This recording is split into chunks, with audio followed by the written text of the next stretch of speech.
Voilà, c'est bon. Je pense que là, c'est mieux. Bonjour à tous et à toutes. Je suis vraiment très heureux et très honoré de vous accueillir au Collège des Bernardins aujourd'hui. Je salue particulièrement monsieur et madame Serge Karfeld. Monsieur Karfeld est président de l'Association des fils et filles des déportés juifs de France. Nous sommes très honorés de votre présence. Je salue aussi le père Christophe Lesourd, qui est directeur du service national des relations avec le judaïsme auprès de la Conférence des évêques de France.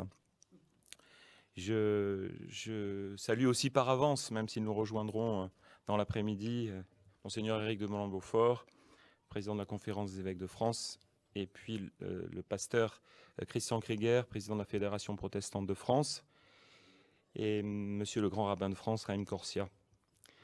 Soyez les bienvenus tous. Le 27 mars 1942, partait des gares de Drancy-le-Bourget puis de Compiègne le premier convoi de la mort pour 1112 juifs, en majorité français, victimes des rafles de mai, août et décembre 1941. Ce premier convoi français, dont seuls 19 hommes vont survivre, arrive le 30 mars 1942 à Auschwitz. L'année 1942 est charnière dans la mise en œuvre du génocide des Juifs par les nazis, et ce, principalement depuis la conférence de Wannsee le 20 janvier 1942. Auschwitz devient le centre de la déportation européenne des Juifs et de leur assassinat. À l'été 1942, les rafles de Juifs encadrés par la police française se multiplient, les trains de la mort traversent inexorablement l'Europe, les camps d'extermination se remplissent, la solution finale, l'extermination systématique des Juifs, s'organise. Et cela dans un silence assourdissant. Quelques voix essaient pourtant de se faire entendre. Le 30 août 1942, dans son temple, le pasteur André Trocmé exhorte ainsi sa communauté de Chambon-sur-Lignon à faire la volonté de Dieu, pas des hommes. Je ne sais pas ce qu'est un juif, je connais que des êtres humains, dit-il. Il appelle ses fidèles à protéger le peuple de la Bible. Près de 5000 juifs trouvent refuge dans ce village auvergnat et dans sa région. André Trocmé, son épouse Magda et tout le village de Chambon-sur-Lignon ont été reconnus comme justes parmi les nations.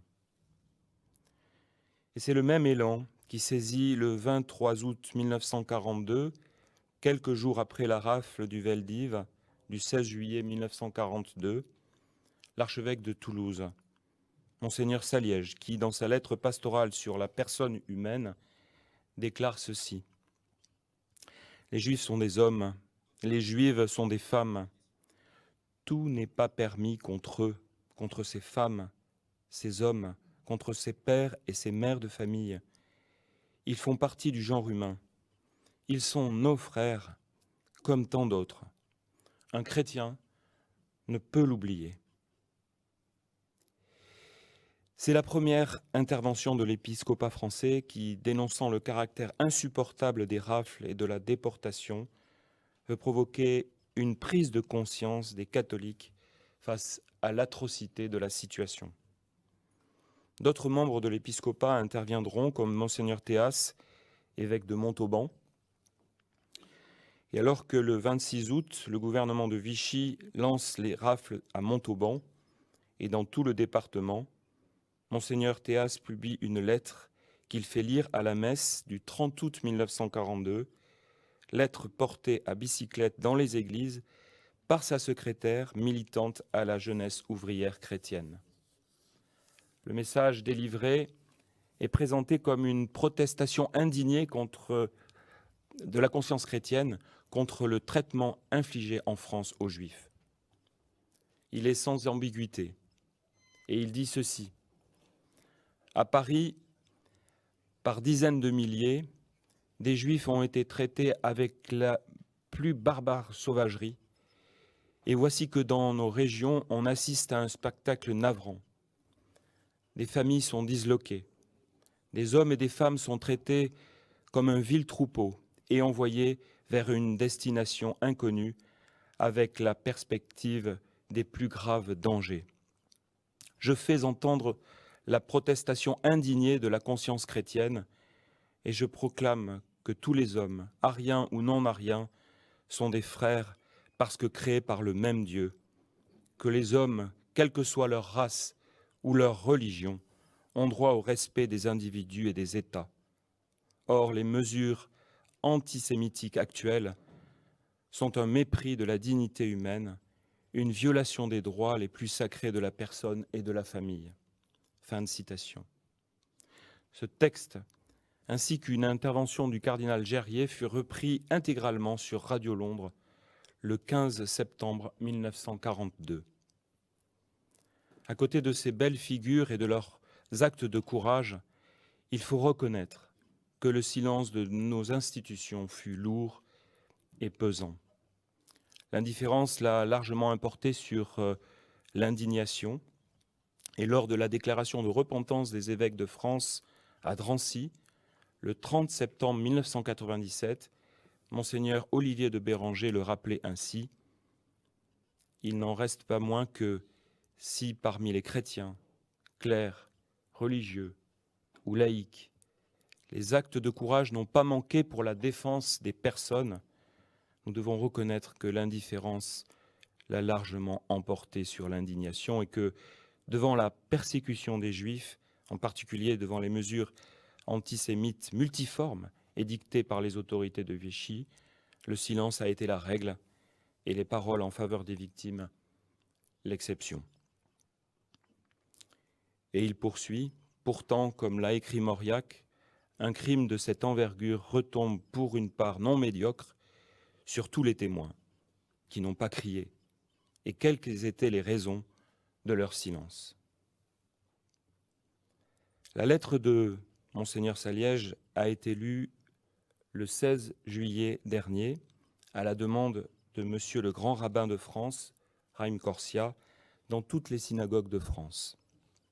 Elle a été également lue pour la fête de l'Assomption, le 15 août dernier, dans les églises, à la demande de Monseigneur Éric de Moulin-Beaufort, président de la Conférence des évêques de France. Ce message de Monseigneur Saliège rejoint tragiquement notre actualité. La résurgence actuelle de l'antisémitisme en Europe, et en France particulièrement, l'atteste bien. Nous continuons à être appelés à une vigilance active. Le Collège des Bernardins, héritier dans bien des domaines de la pensée du cardinal Jean-Marie Lustiger et portant en son sein le Centre chrétien d'études juives, lieu de formation et de dialogue entre juifs et chrétiens, est très honoré, je le disais au début, d'accueillir la rencontre de ce jour qui se veut être un acte de mémoire qui appelle chacun à une vigilance renouvelée. Nous remercions vivement la Fondation pour la mémoire de la Shoah, en particulier avec la conférence des évêques de France, la Fédération protestante de France et le Consistoire central, d'avoir choisi les Bernardins pour cette rencontre. Le 23 novembre 2015, dans la nef du Collège des Bernardins, ici même, le grand rabbin de France, Chaim Corsia, remettait au cardinal André XXIII un texte intitulé « Déclaration pour le jubilé de fraternité à venir ». Après avoir fait le point sur les 50 années passées, puis sur la proclamation de Nostra Aetate, la déclaration envisageait les 50 ans à venir et affirmait que le jubilé qui s'ouvre nous enjoint d'œuvrer ensemble à la construction d'une fraternité universelle et à l'actualisation d'une éthique commune. Puisse alors cette journée nous faire grandir dans une éthique où le souci du frère est premier. Et comme a pu l'écrire Madame Simone Veil, nous sommes responsables de ce qui nous unira demain.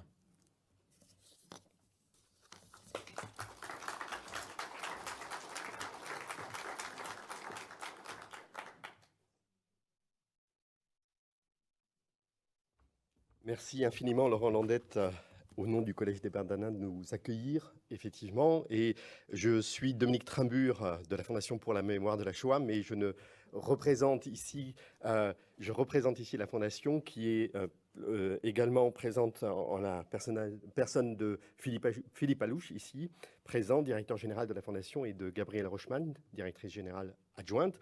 Et alors aujourd'hui, je serai simplement le maître de cérémonie, c'est-à-dire surtout le maître du temps. Et donc mon rôle maintenant, c'est surtout de lancer effectivement cette journée. Après, encore une fois, tous nos remerciements de nous accueillir ici. L'heure est pour nous. Donc quelques indications très pratiques dans un premier temps, comme dans toute manifestation de ce genre, rassurez-vous de bien avoir éteint vos téléphones portables. Une disposition pratique aussi, puisque la salle se remplit progressivement. N'oubliez pas plutôt de vous installer vers le milieu des rangées pour que les personnes qui arrivent un tout petit peu plus tard puissent accéder assez simplement à des places. Merci infiniment pour elles. Et puis, quelques indications pratiques aussi en ce qui concerne les pauses, et notamment la pause déjeuner. Les intervenants et modérateurs sont conviés à un moment convivial au moment du déjeuner, donc à partir de 13h. Les autres personnes qui assistent à la journée d'études, et nous les remercions d'être présents, nous les retrouverons à 14h30 au moment de la reprise des séances dans l'après-midi. Sans plus tarder, et en espérant ne rien avoir oublié, je vais passer la parole à Serge Klarsfeld, qui a déjà été brièvement présenté à l'instant par Laurent Landette. Donc je dirais qu'effectivement, il n'y a guère la peine de le présenter. Historien, président des fils et filles des déportés juifs de France, à notre titre, au titre de la Fondation pour la mémoire de la Shoah. Il est membre du conseil d'administration de la FMS et surtout, et ce n'est pas le moins, il est à l'origine de la rencontre qui nous réunit aujourd'hui, puisque c'est à son idée, à son instigation, que nous avons mis cette manifestation en place. Serge Klarsfeld, s'il vous plaît. Merci.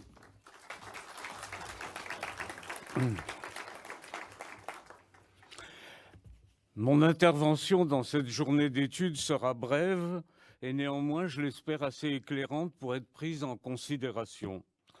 En 1983, il y a 40 ans, dans Vichy-Auschwitz, le rôle de Vichy dans la solution finale de la question juive, mon 6e chapitre s'intitulait « Le haut clergé et l'opinion publique contraignent Vichy en septembre 1942 à mettre fin à son concours massif dans la chasse aux Juifs. » Depuis, si les historiens admettent que l'été 1942 a marqué un tournant dans l'opinion publique en faveur des Juifs persécutés, ils se refusent encore à admettre que le freinage très brutal de la collaboration policière massive anti-juive du gouvernement de l'État français avec la Gestapo a été surtout le résultat de l'intervention directe de Monseigneur Gerlier, à la fois par son rôle éminent dans l'Église, par ses écrits, par ses paroles et par ses actes salvateurs,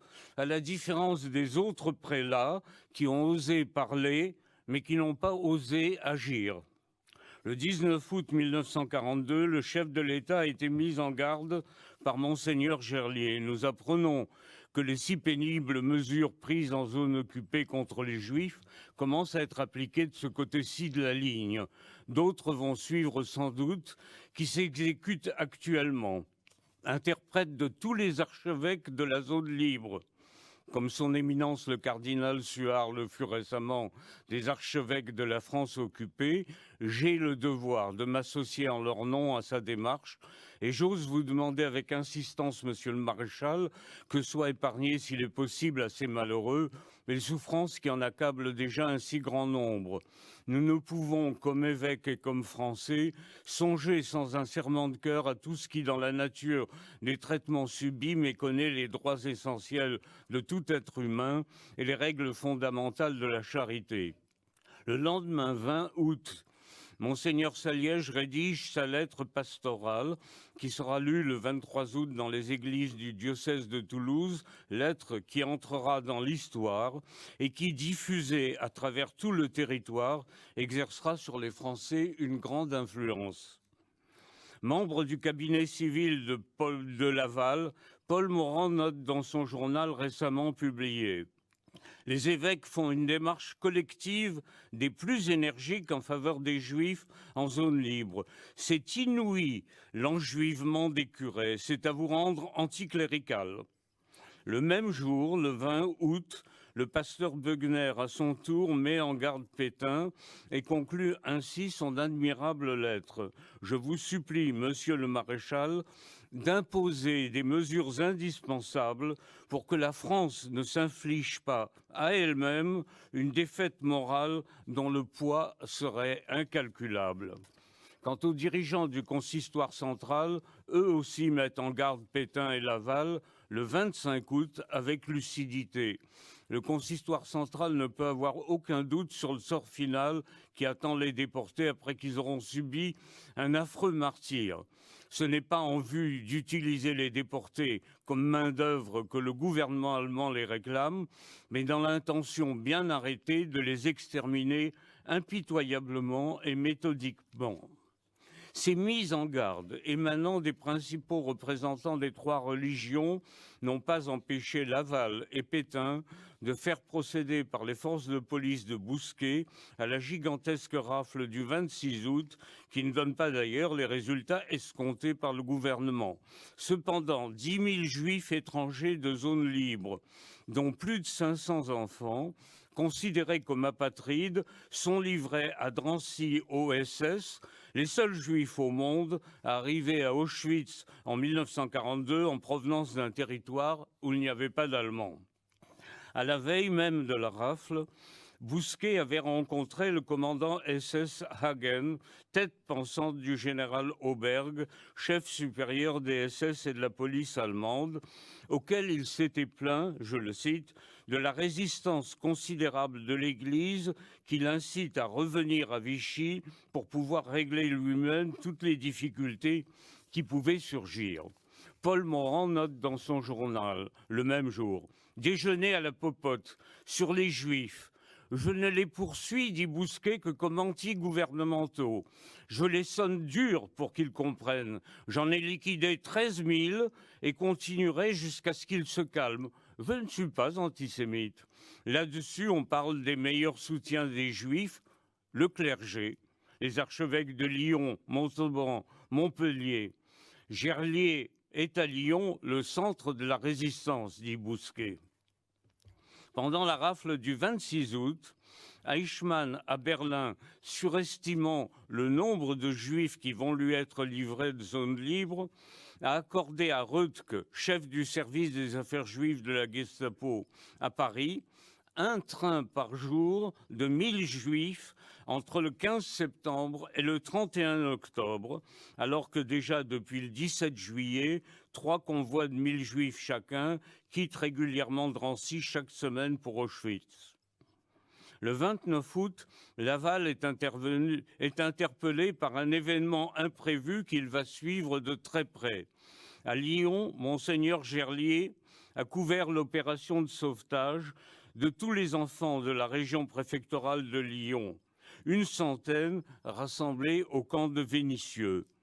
« Vous n'aurez pas les enfants, déclare Monseigneur Gerlier au préfet, qui exige les enfants pour les mettre le soir même dans un transport pour Drancy. » Le préfet rapporte immédiatement à Laval que le cardinal lui a déclaré « Ma protestation est même de nature à renforcer le gouvernement français dans ses rapports avec les autorités occupantes, car elle montre ainsi à l'Allemagne les difficultés intérieures que crée en France la remise des Juifs. » Le 2 septembre, Monseigneur Gerlier rend publique sa lettre pastorale où il affirme solennellement Qui voudrait reprocher à l'Église d'affirmer hautement, en cette heure sombre et en présence de ce qui nous est imposé, les droits imprescriptibles de la personne humaine, le caractère sacré des liens familiaux, l'inviolabilité du droit d'asile et les exigences impérieuses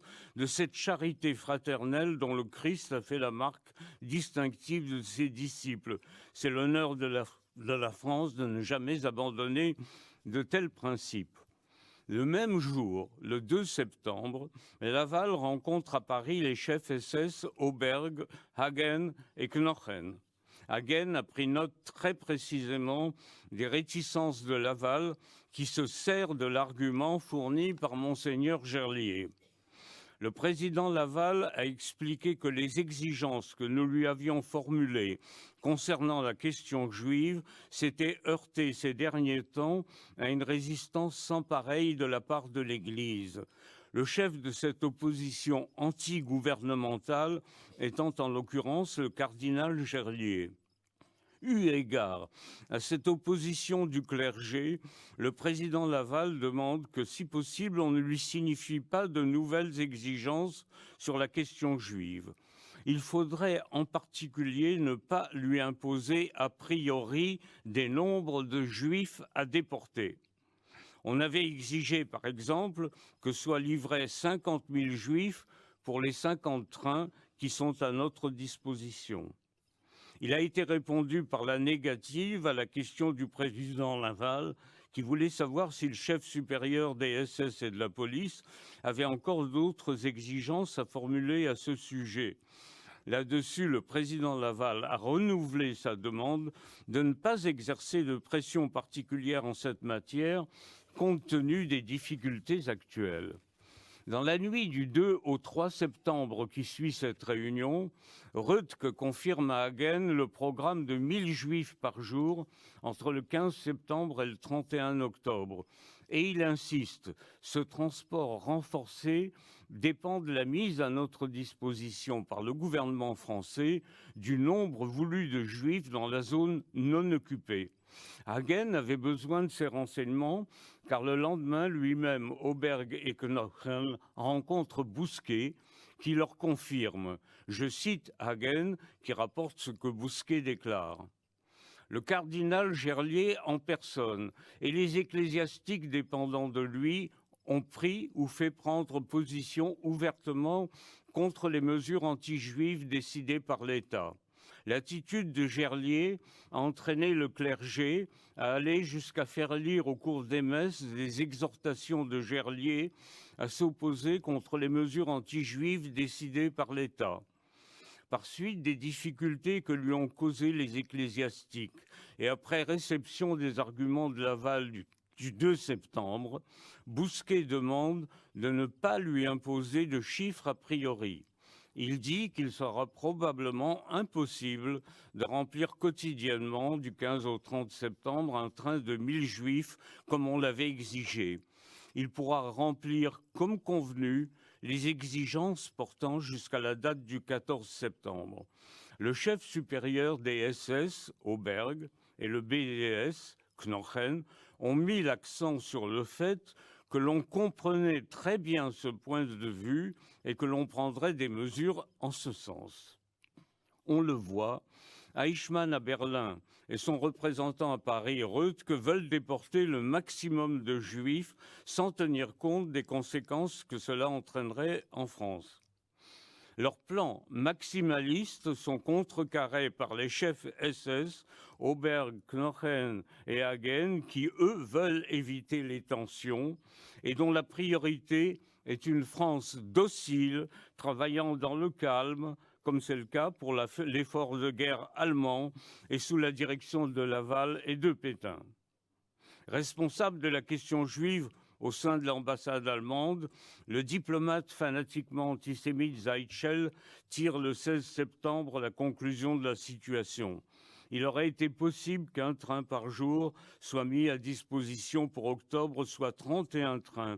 Malheureusement, le SD de Paris n'a pas pu profiter de cette complaisance parce que les mesures françaises prises en zone occupée, en zone non occupée en particulier depuis les lettres pastorales bien connues et les sermons dits en différentes chaires n'ont plus été exécutés que de façon lamentable, de sorte que le nombre de juifs sur lequel on comptait primitivement n'est pas disponible.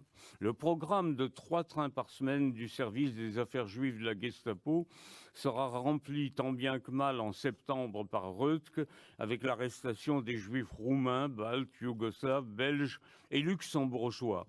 Mais en octobre, alors que les trains étaient disponibles pour la Gestapo à Drancy, aucun juif n'a été déporté.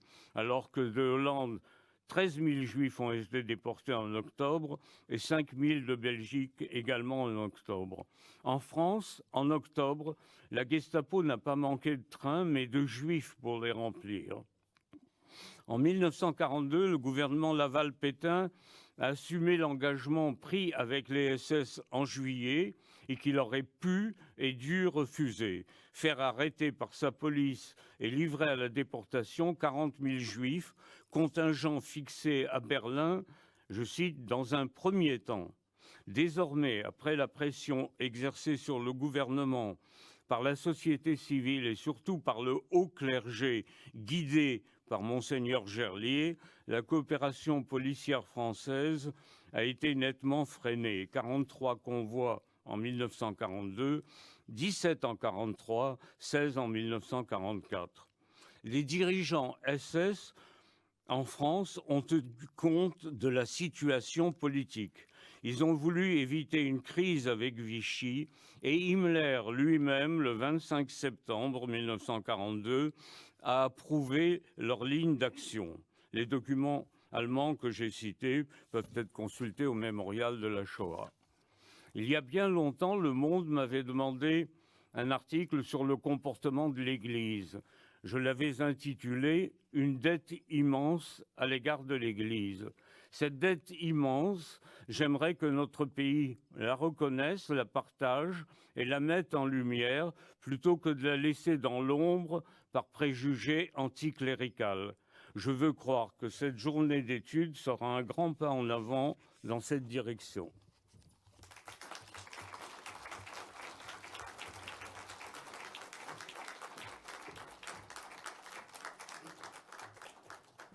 Merci beaucoup Serge Klarsfeld et je salue bien sûr aussi la présence de Beate à ses côtés aujourd'hui. Je vais passer la parole à Tal Brutman.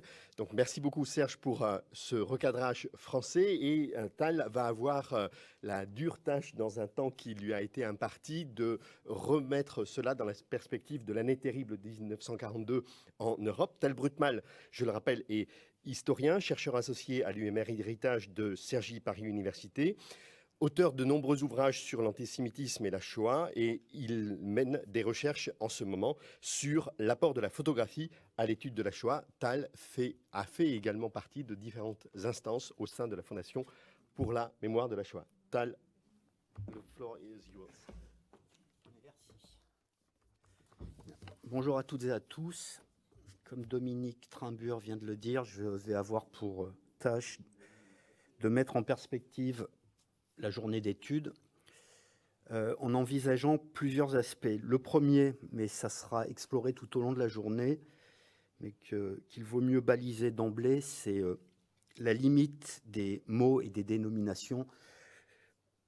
Nous allons parler des églises, qui évidemment ont un sens qu'il est inutile de souligner, mais qui en même temps est trompeur. De quelles églises parle-t-on vu de France ou vu d'autres pays? On a l'Église catholique, protestante, orthodoxe, uniate, etc., etc.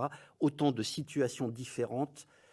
Regardant un projet d'ensemble, puisque le choix de la journée d'études est sur l'année 1942, un projet, et Laurent Landette l'a rappelé en introduction, qui est planifié à Wannsee et qui porte sur l'ensemble du continent européen et même au-delà.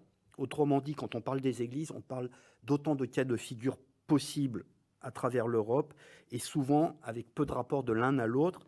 Évidemment, l'Église catholique, vue de France, a un rôle essentiel, mais elle a un rôle d'autant plus important qu'il y a le Vatican, autrement dit une autorité qui s'impose à l'ensemble de l'Église catholique. Mais dans le même temps, il y a un autre élément qu'il est important de souligner, et qu'il ne faut pas perdre de vue, à plus forte raison que nous sommes en France, c'est que dans chaque pays d'Europe, l'Église a une place différente. Et évidemment, en France, la place de l'Église en 1940, même si Vichy va essayer de réintroduire l'Église au centre du jeu politique et d'en faire un des piliers du régime, l'Église ne fait plus partie de l'État. Et on a là un élément fondamental qu'il ne faut pas perdre de vue. Contrairement à d'autres États que je vais évoquer par la suite, où l'Église est centrale au sein du fonctionnement des institutions. Si on le voit du point de vue français, les églises en France, qui sont des institutions centrales évidemment, ne relèvent pas de l'État, mais de l'opinion publique. Autrement dit, ce sont des acteurs qui n'ont pas de pouvoir autrement que des pouvoirs spirituels. Maintenant, l'autre élément qui est essentiel, c'est que la journée va porter sur l'année 1942. Serge Klarsfeld a évoqué de façon très précise ce qu'il s'est déroulé en France durant l'été 1942, autrement dit, le déclenchement de la solution finale à l'échelle européenne. Il y a là une subtilité qu'il importe d'éclairer, c'est que si la solution finale commence en 1942, autrement dit, le plan de destruction planifié sur décision d'Hitler sans doute à la fin de l'année 1941 et sur lequel les hiérarques du régime nazi commencent à travailler, notamment à Wannsee, la Shoah, autrement dit le processus de destruction, précède le projet de solution finale à l'échelle européenne. Quand, à l'été 1942, à travers l'Europe, et en particulier l'Europe occidentale, commence la solution finale, il y a plus d'1 million de Juifs qui ont été assassinés au cours de l'année 1941, particulièrement dans le deuxième semestre 1941. Autrement dit, la solution finale n'est pas déclenchée ex nihilo sans qu'il y ait eu quelque chose avant. Et ce quelque chose est fondamental à avoir en tête quand on parle de l'année 1942. Quand on regarde par exemple le protocole de la conférence de Wannsee, et il faut le rappeler, c'est un projet allemand, on a là un élément central, projet allemand ou projet nazi, et à cet égard, le régime nazi s'est détaché de tout rapport avec la religion chrétienne qu'il aborde, même s'il a essayé de créer une église rattachée au pouvoir. En revanche, l'immense majorité des régimes qui font partie de l'Europe allemande sont des régimes qui se revendiquent de la chrétienté. Et quand on regarde le protocole de Wannsee, Heydrich et Eichmann font état notamment du fait que les régimes slovaques, croates, roumains et hongrois ont d'ores et déjà très largement réglé ce qu'ils appellent le problème lié à la question juive. Or, trouver la mention de ces régimes-là dans le protocole de Wannsee est d'autant plus intéressant qu'on a affaire à des régimes qui se revendiquent comme étant authentiquement chrétiens. À plus forte raison, deux exemples sur lesquels je vais m'appuyer, les régimes slovaques, dirigés par un prêtre, Monseigneur Tiso, et le régime croate, qui estime que son allié le plus important doit être le Vatican, au même niveau que le régime nazi. On a donc là quelque chose de fondamental en termes de fonctionnement. Un régime qui se revendique comme étant païen, le Troisième Reich, qui s'associe dans son projet à tout un ensemble de régimes qui se revendiquent comme étant chrétiens. Mais si on remonte à l'année 1941 et à ce million de morts assassinés, en particulier en URSS, il y a aussi là un élément fondamental qui rejoint la question de l'opinion publique, autrement dit du contexte dans lequel va se jouer l'année 1942. Les informations sur ce qui se déroule à l'est de l'Europe circulent très largement à travers le continent européen et même au dehors du continent européen. Elles circulent par plusieurs canaux et il est fondamental de le souligner. D'abord, il n'y a pas que l'armée allemande qui se bat sur le front de l'Est, il y a toutes les armées alliées au Troisième Reich, à savoir la Slovaquie, la Roumanie, la Hongrie, la Finlande et l'Italie. Autant de soldats qui racontent ce qu'il se passe sur le front, par correspondance ou quand ils reviennent dans leur foyer. Et on pourrait multiplier les exemples d'autres pays concernés comme la France avec la Légion des volontaires français contre le bolchevisme ou même l'Espagne. Et ce canal-là d'information est fondamental. Dès l'été 1941, on sait qu'on tue des Juifs à l'est de l'Europe. On le sait aussi à travers la presse. La presse collaborationniste en France, par exemple, fait état de quelques faits, mais Bien plus, la presse allemande se réjouit de ce qui se déroule à l'Est, et quand on consulte la presse des pays neutres sur le continent européen, la Suède et la Suisse ont fait régulièrement état de massacres de Juifs. Or, la presse suisse est connue en France, notamment dans les régions frontalières, et elle est scrutée attentivement par le régime de Vichy. Autrement dit, l'idée même qu'en 1942, quand débutent les négociations entre Auberg et Bousquier pour le régime de l'État français, c'est l'idée même que les Français, à savoir le gouvernement, ignoreraient quel est le projet nazi, ne tient pas la route au regard de ce qui s'est déroulé précédemment et qui est en œuvre à l'est de l'Europe, là où les Allemands n'ont besoin de l'aide de personne autrement que des nationalistes locaux. Et enfin, dernier canal d'information, les canaux diplomatiques. Ces canaux diplomatiques-là ont été scrutés pour la France, par exemple, mais pour d'autres pays. Et évoquer le canal diplomatique est d'autant plus important aujourd'hui que le Vatican dispose d'un formidable réseau diplomatique qui le renseigne abondamment. Ce qui permet de montrer que la connaissance, il ne s'agit pas ici de parler d'une connaissance fine, précise des événements, mais une connaissance globale. Cette connaissance-là est présente dès la fin de l'année 41 en Europe, auprès des gouvernements et auprès de certaines parties de l'opinion publique. Mais si les gens n'ont pas compris, début 1942, quel est le sort réservé aux Juifs en Europe de l'Est, la presse va les en informer à la fin du mois de février 1942. Le 24 février 1942 a lieu à Berlin la cérémonie qui célèbre le 20e anniversaire de la fondation du parti nazi. À cette occasion, Adolf Hitler va annoncer l'extermination des Juifs. Cette information-là figure dans toute la presse en Europe et à l'extérieur de l'Europe. Si vous prenez par exemple le Cri du peuple, le journal du PPF de Jacques Doriot, en une, vous avez l'annonce Hitler : les Juifs seront exterminés. Autrement dit, cette vieille idée qui circule depuis la fin de la Seconde Guerre mondiale, que l'on ignorait alors quel était le sort des Juifs, est très largement un mélange entre une reconstruction a posteriori et un certain nombre d'éléments évidemment concrets. On ignore tout de ce qui est Auschwitz ou de Babi Yar ou de Sobibor, mais dans le même temps, on sait que les Allemands n'aiment pas les Juifs et qu'ils disent qu'ils vont les tuer. Autrement dit, l'ignorance qui existe alors est sur la réalité de l'ampleur du massacre qui est en cours, mais absolument pas sur la volonté du massacre, ni la réalisation du massacre. Et quand je vous cite le Cri du peuple, qui est un journal politique rattaché à un parti de l'ultra-collaboration, c'est parce que celui-ci a la une la plus cinglante. Mais il y a des dizaines de journaux de ce qu'on appelle aujourd'hui la presse quotidienne régionale qui en font leur chou gras à travers toute la France, zone occupée comme zone libre. Autrement dit, quand on veut savoir, on peut savoir en février 1942 ce qui se déroule et ce qui va se dérouler.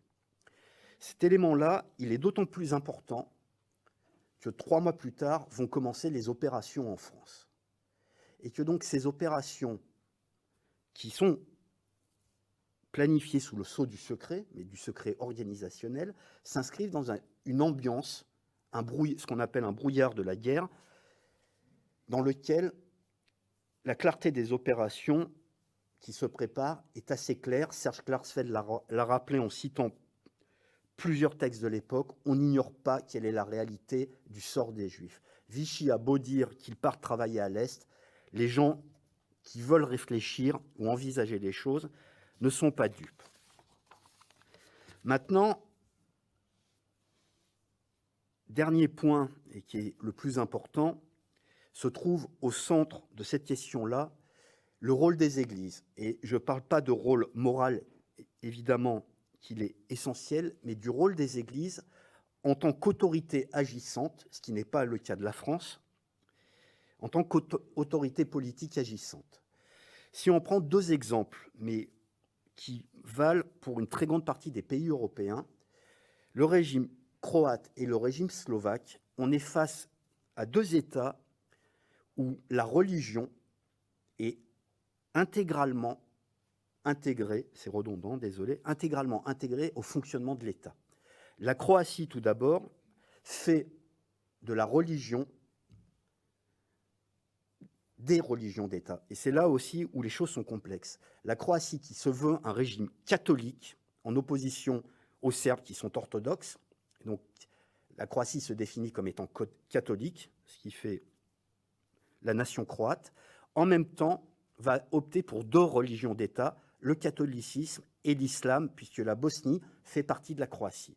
On a un régime qui est à la fois authentiquement catholique, qui estime que le Vatican est son principal interlocuteur et le plus important, mais qui en même temps ne veut pas se mettre à dos une partie de sa population, les Bosniaques. Vous voyez à quel point la religion, et non pas la chrétienté, est fondamentale au sein de la Croatie. Et si évidemment Ante Pavelić est une figure centrale, puisque c'est le dictateur croate, une autre figure est fondamentale en Croatie, c'est le cardinal Stepinac, qui va soutenir le régime du début à la fin, même si de temps à autre, il va avouer avoir des problèmes avec les massacres perpétrés par les milices Ustaša.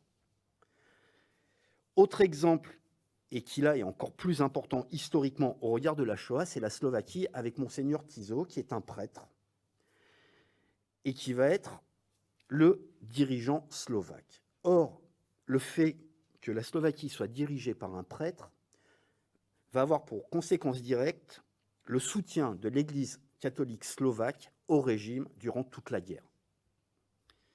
Avec, et il serait trop long de rentrer dans les détails ici, un rôle fondamental dans la solution finale. Tout à l'heure, Serge Klarsfeld a rappelé que les premiers Juifs à arriver à Auschwitz d'une zone non occupée par les Allemands étaient les Juifs de la zone libre en France, mais les premiers Juifs non polonais à arriver à Auschwitz sont les Juifs slovaques livrés par Monseigneur Tiso, volontairement, à partir de mars 1942, à peu près au même moment où commencent les déportations de France. Autrement dit, on a là un homme d'Église qui n'a aucun problème à faire partie intégrante de la solution finale, à plus forte raison, et les historiens l'ont très largement montré, qu'il sait exactement ce qui se déroule depuis quasiment une année contre les Juifs sur le front de l'Est, à travers les canaux de l'armée slovaque et aussi à travers les canaux diplomatiques, à la fois des affaires étrangères slovaques, mais aussi grâce au réseau d'information catholique. Or, en août 1942, Tiso va tenir un discours dans la ville d'Olice, justifiant les déportations comme étant conformes à l'éthique chrétienne. Autrement dit, d'un côté, nous avons des figures magnifiques comme Théas, Saliège ou Gerlier, qui, au nom de leur christianisme, dénoncent ce qu'il se passe, tandis que d'autres vont tordre les écrits de l'Église pour justifier ce qu'ils accomplissent. Et en Slovaquie, l'exemple est d'autant plus intéressant qu'il faut l'intervention de plusieurs figures du Vatican pour faire pression sur le régime slovaque et l'Église slovaque pour arriver à stopper les déportations. Et le secrétaire d'État du Vatican, Domenico Tardini, va notamment déclarer « Tout le monde comprend que le Saint-Siège ne peut arrêter Hitler, mais qui peut comprendre qu'il ne puisse maîtriser un prêtre en parlant de Tiso ?» Autrement dit, même au sein du Vatican, il y a des voix qui viennent pointer le problème que pose un certain nombre de figures de l'Église catholique, mais Laurent Landette l'a évoqué en introduction, il ne s'agit pas du tout aujourd'hui de prétendre que toute l'Église catholique, ou même que toutes les autres églises, se sont comportées d'une façon admirable pendant la guerre. Et c'est là où il y a aussi quelque chose de fondamental, c'est que les protestations en France, comme dans d'autres pays, montrent une chose.